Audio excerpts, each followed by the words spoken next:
Ini Priuk Bos. Ini Priuk Bos. Ini Priuk Bos. Karena ini Priuk Bos, langsung saja saya kasih kepada jagoannya, Gian.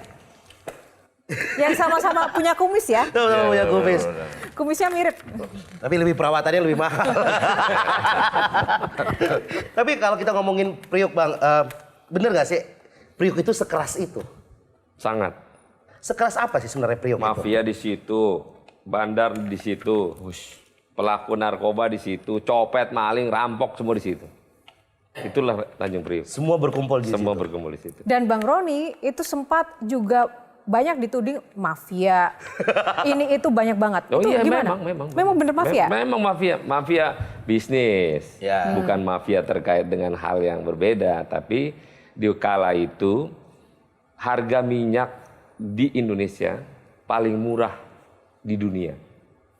Kita jual ke produk ke asing, ke kapal asing, itu harganya lumayan mahal.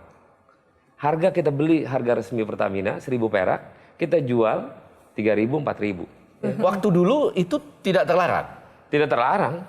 Kalau Boleh. sekarang? Sekarang yang mana bisa harganya setara. Malah mahalan harga di sini. Yang pertama harga setara sama lebih mahal harga kita ya. Lebih mahal harga kita di dunia. Nah, hal-hal bisnis itu yang kita lakukan. Kalau enggak mungkin.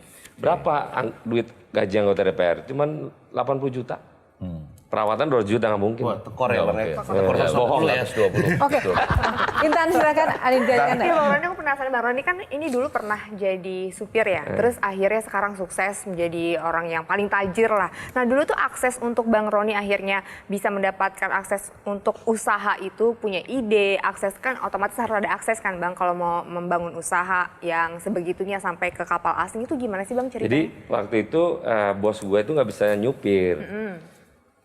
Gue supir di salah satu perusahaan di mana jual beli minyak itu. Jadi setiap jalan dia selalu kontak kepada siapa aja. Kan duduknya dia di depan, tidak di belakang. Jadi setiap komunikasi dengerin. Nah, pada saat dia mabok-mabokan malam, pulang pagi, ya kerjaannya ya gue yang kerjain.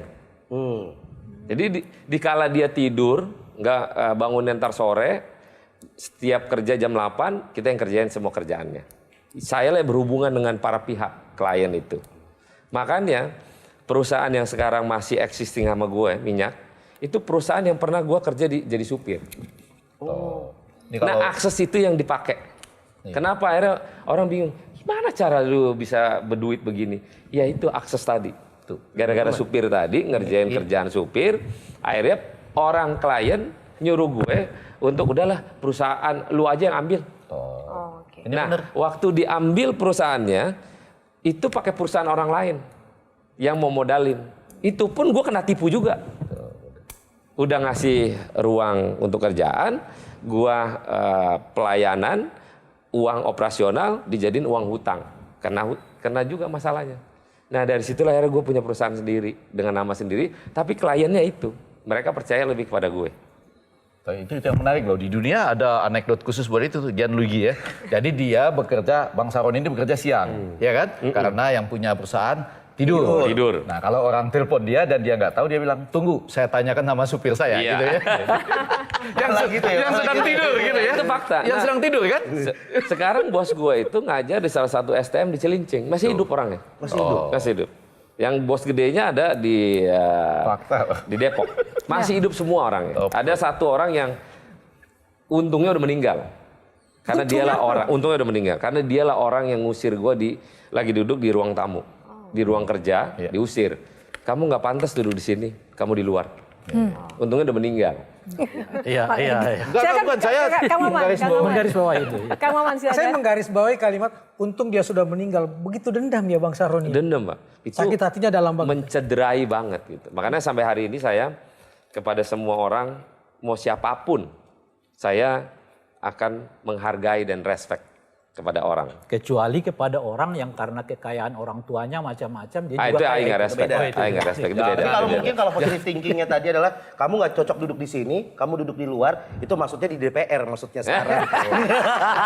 Itu positive thinkingnya. Tapi terakhir. Ini bisa menjadi pesan buat anak-anak muda di luar sana. Berarti masalah kaya dan miskin itu bukan masalah nasib, tapi masalah mental. Masalah mental. Ada juga Dan- masalah keturunan. Jelajahi cara baru mendapatkan informasi. Download Metro TV Extend sekarang.